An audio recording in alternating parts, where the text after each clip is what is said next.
Oh, yes. Let's see here.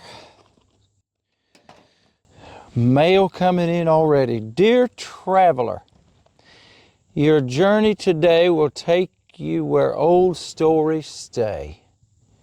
Down to Broadway, where the lights shine bright, where yesterday meets Nashville nights. Two little alleyways await your call. One holds the echoes of music halls. The other remembers the folk who came, who left their fingerprints, songs, and fame. So open the box, follow the clue. There's history hiding in old Nashville blues. Your next adventure is waiting to be two alleys, one tale. Come ride with me. Well, you heard it. Let's go. Broadway, Nashville, Tennessee. Now everybody's heard of Broadway, Nashville, Tennessee, the honky-tonks, the loud music, the country music history. Everybody's heard of that. But very few people know that most of the history that made Nashville popular didn't happen out on Broadway. It happened in the back alleys. A lot of times people get mistaken to thinking that all the popular stuff and all the good stuff always happens out where all the action is. But not necessarily true. Today I want to tell you a story about two alleyways, Printer's Alley and the Ryman Alley, which actually is one block over right behind me. Now, one alley is known for country music history. The other alley is known for printing newspapers. Which one do you think is more popular? Well, come on and let's go find out where the action really started in the back alleys.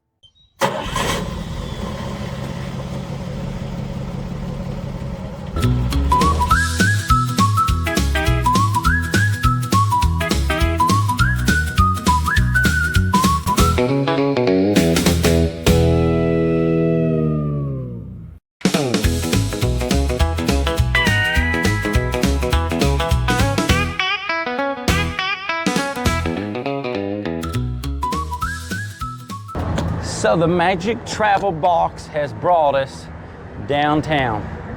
Right now I'm standing on the steps of the Union Gospel Tabernacle, better known as the Ryman Auditorium. From 1943 all the way from 1974, the Union Gospel Tabernacle, the Ryman, was utilized as the home of the Grand Ole Opry. But it's a church building from the beginning, a church building. The vestibule, the front entryway, always remained as such in the building layout. That created an interesting dynamic when it came to country music history. Because it was a church building, when they brought the Grand Ole Opry here, the difficulty was there was nowhere for the artists to hang out in between show times. So where would they hang out?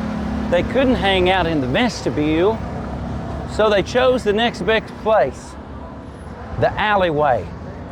The famous alleyway behind the Ryman, which also backs up to all of the honky-tonks, specifically Miss Tootsie's Orchid Lounge. But here in this back alleyway, a lot of country music history unfolded.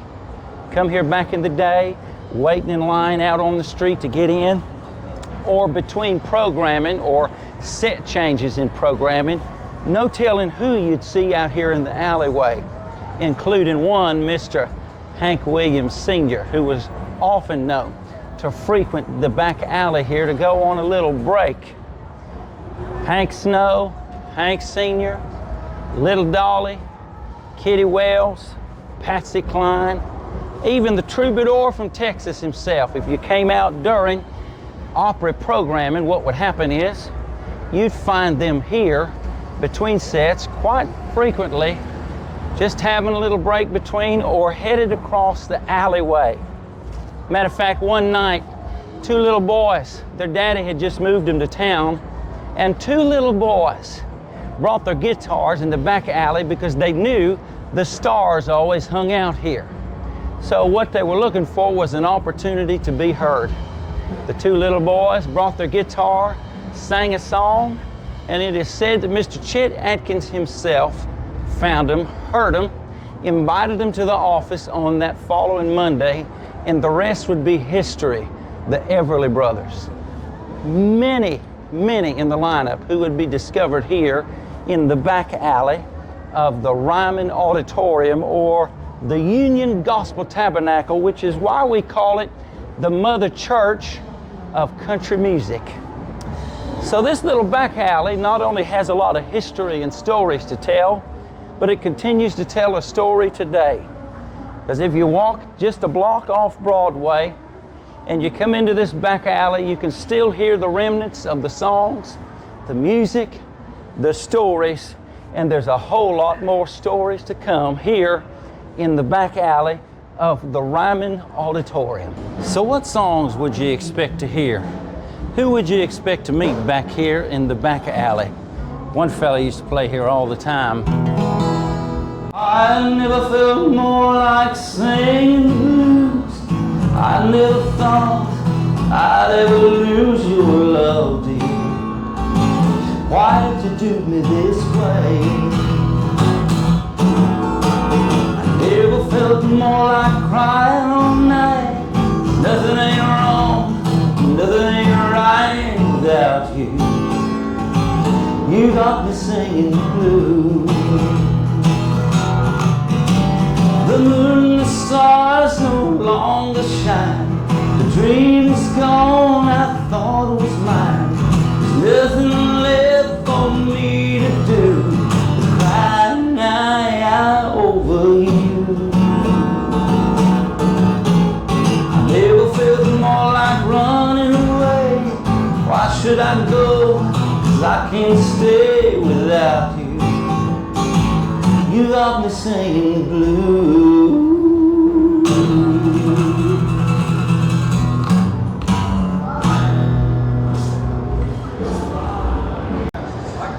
Kitty Wells, Loretta Lynn. Matter of fact, Miss Loretta got her first start out here at the Ryman. Mr. Ernest Tubb gave her an opportunity, but who do you think you might run into on some Opry night between programming? Let's see, let's play a B, C, or D, and you let me know. Let's see. If you're out here in the alleyway between programming, you might run into, if it was 1950 early, you might run into A, Hank Williams, B, Hank Snow, C, Ernest Tubb, or D, Hank Pickles. Which one do you choose? Couple right, couple may not be. Let me know. And if you've ever been to Nashville, Tennessee, if you've ever been down the Ryman Alley, let me know what you felt as you're walking down, or what songs might have come to mind. Lots of history here. A tale of two alleyways. Come on, let's go check out another alleyway.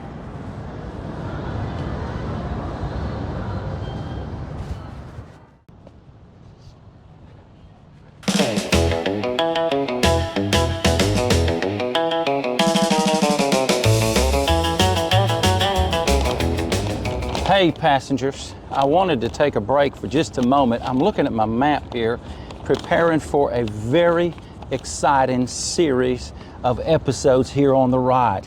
The Magic Travel Box, the crew and I, we're going out to Route 66 coming up in just a few weeks.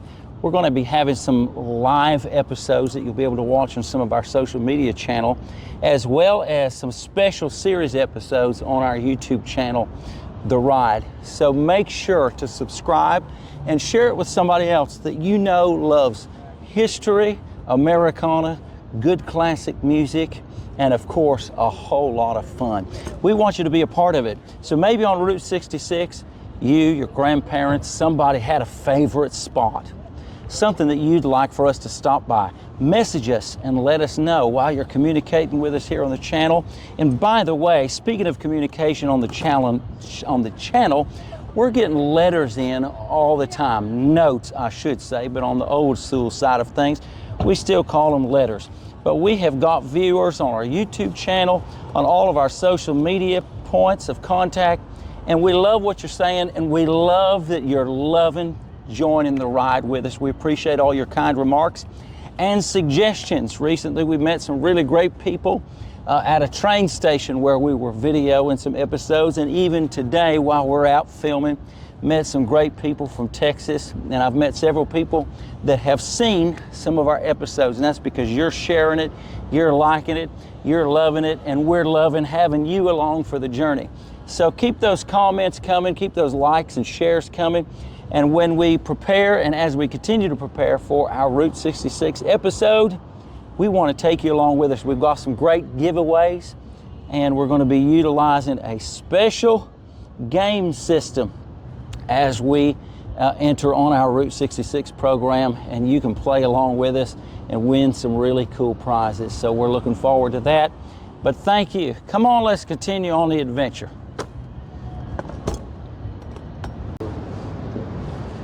I'm here at Printers Alley in Nashville, Tennessee. It's the second alley we're looking at on today's episode, and this is quite interesting. Whereas the Ryman Alley was host to the beginnings of country music and country music history, Printers Alley has a completely different beginning and story.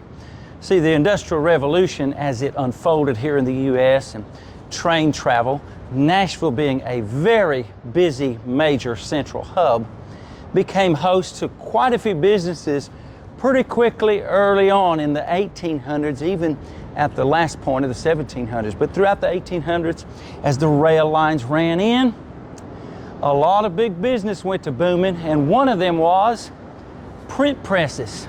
The print presses here in Nashville, Tennessee, were quite busy. They would print publications, newspapers. Matter of fact, the Tennessean and a few other regional publications hosted right here in the alleyway. This alleyway, by the way, is Printers Alley, Nashville, Tennessee. Now, the print presses themselves are not what made the alleyway famous, but it was the people. It was the after hour of the print presses. You see, a lot of these businesses here, the back doors that opened up to the alleyway, which originally were for pickup and drop off of product, print press product. After work hours, these back doors kind of became a hangout, if you please, for a lot of the employees and business partners of these print presses. So you might imagine, after hours, a lot of the operations, thank you, sir. A lot of the operations here were not necessarily business. They'd been working all day. A lot of these fellas were ready for a break.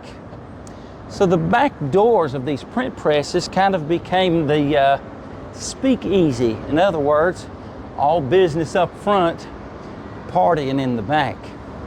They'd go around the back door, do a little secret knock, and they could be part of the evening's festivities. Come on, I'll show you what we're talking about.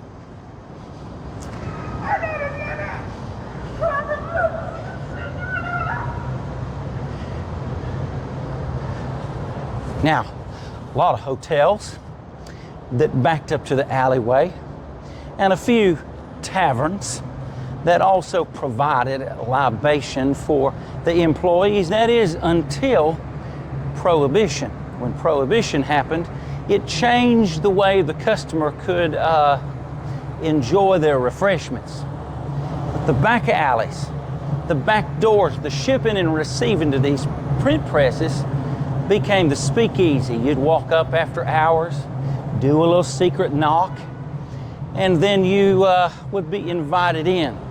Some fellers got to calling it the men's quarters. Others would call it the gentleman's quarters.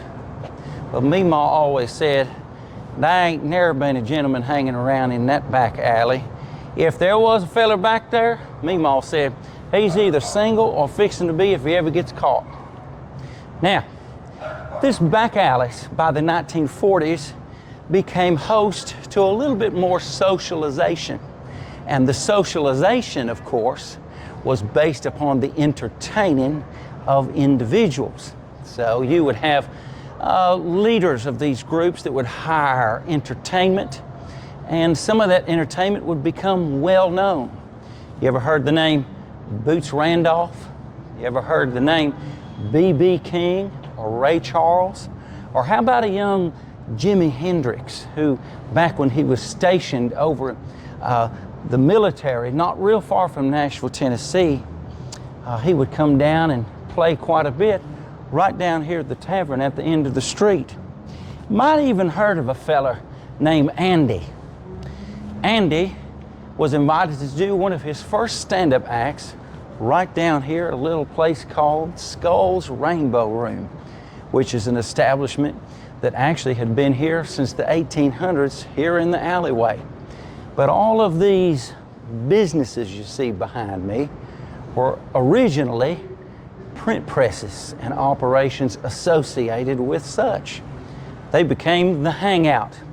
So on this pavement, on this roadway between us, in a shipment alleyway, you would have heard such characters as Waylon Jennings, Little Barbara Mandrell, go back even further than that, Chuck Berry, the Supremes, Paul McCartney, Carl Perkins, Elvis, Jerry Lee Lewis, Roy Orbison, you name it.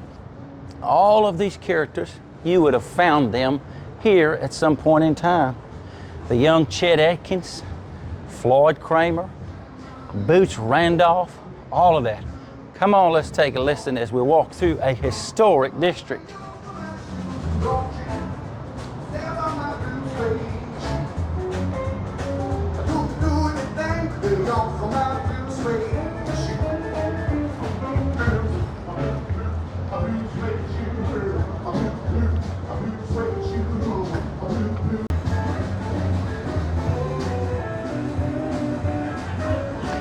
Skull's Rainbow Room, all the way back from the 1940s, the owner, his mission was to kind of revitalize or to bring modern entertainment.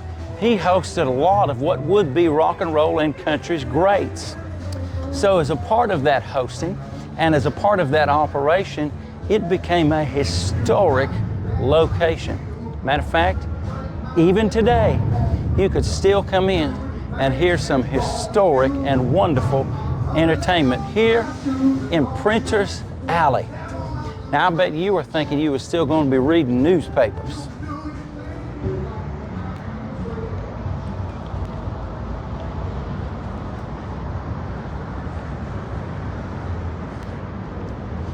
All right.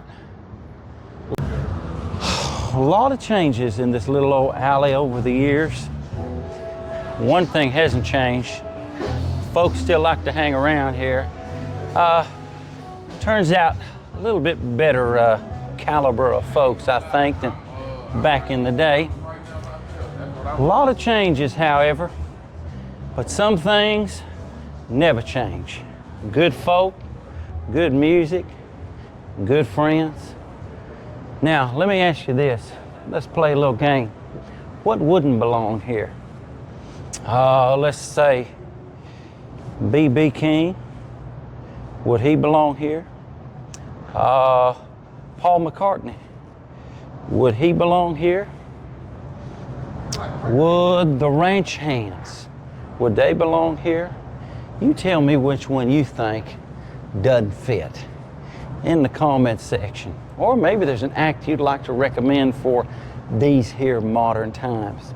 I'll let my friends know. Afternoon, gentlemen. Hey, how are you? Good, how you doing?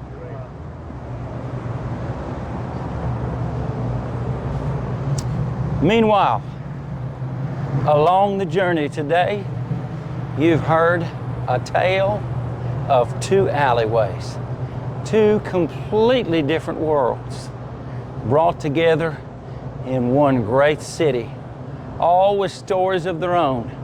One, country music history. The other, newspapers.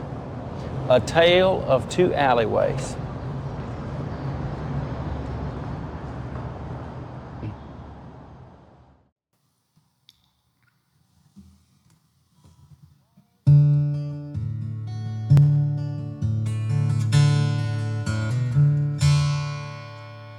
Back through the years, I went wandering once again, back to the seasons of my youth.